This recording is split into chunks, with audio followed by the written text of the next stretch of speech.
आज देशभरात महाशिवरात्री उत्साहात साजरी केली जात आहे, पण छत्रपती संभाजीनगर जिल्ह्यातील वेरूळमध्ये घृष्णेश्वर मंदिरात भाविकांची मोठी गर्दी झाली आहे।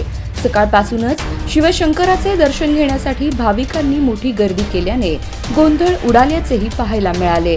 दर्शनासाठी रांगेत उभे असणाऱ्या तरुणांची जब्बर हाणामारी झाली। राज्याचे ग्रामविकास मंत्री जयकुमार गोरे यांचे वडील भगवानराव रामचंद्र गोरे वय 76 यांचे मंगळवारी पहाटे निधन झाले।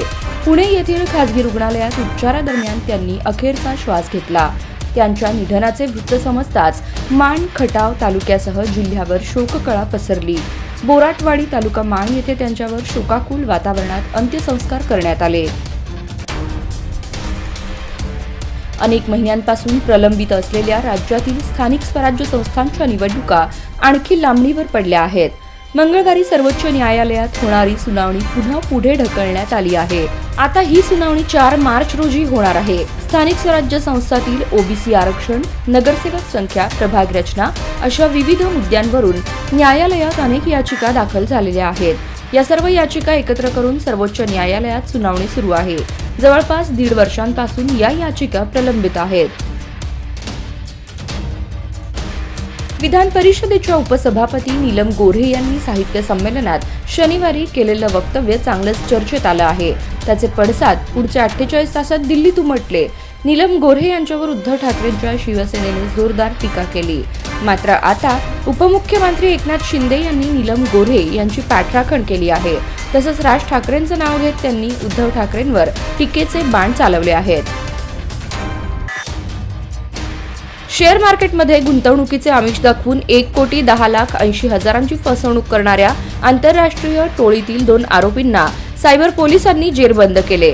शेअर ट्रेडिंगमधील पैसा चलन बदलून हवाल्यामार्फत थेट कंबोडियाला पाठवित असल्याची कबुली आरोपीने दिली।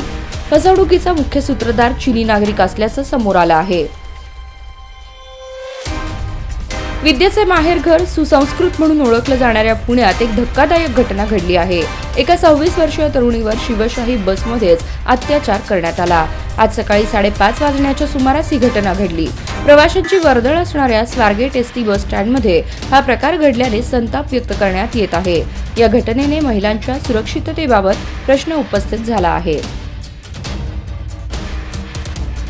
राज्याचे उच्च व तंत्र शिक्षण मंत्री चंद्रकांत पाटील हे गुरुवारी 27 फेब्रुवारी रोजी सोलापूर दौऱ्यावर येत आहेत।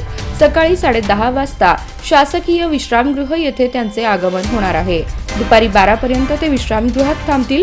त्यानंतर 12 वाजता वाहनाने बार्शीकडे रवाना होणार आहेत। दुपारी 1 वाजता बार्शीचे माजी आमदार राजेंद्र राऊत यांच्या निवासस्थानी ते सदिच्छा भेट देणार आहेत। त्यानंतर दुपारी 3 वाजता बार्शी येथून सोलापूरकडे रवाना होणार आहेत। भाच्याच्या लग्नाची वरात मामाने जोरात काढली। गीत संगीताच्या जोरावर वरातीत नाचणाऱ्या बारबालांसह नातेवाईकांचा धिंगाणा। भाच्याच्या निघालेल्या लग्नाच्या वरातीची दखल पोलिसांनी घेत मामासह वऱ्हाड पोलीस ठाण्यात आणले। या प्रकरणी 5 जणांविरुद्ध सदर बाजार पोलीस ठाण्यात गुन्हा दाखल करण्यात आला आहे।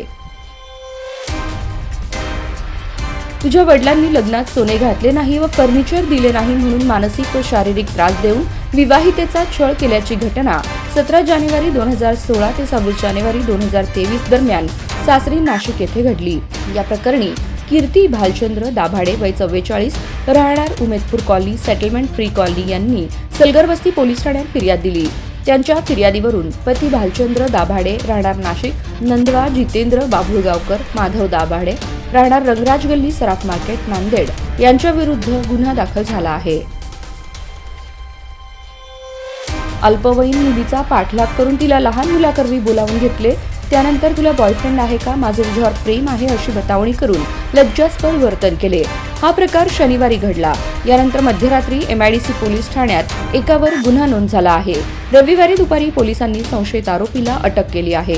बाबूराव विठ्ठल दीक्षित राहणार सोलापूर असे पोक्सो कायद्यानुसार गुन्हा नोंद झालेल्याचे नाव आहे।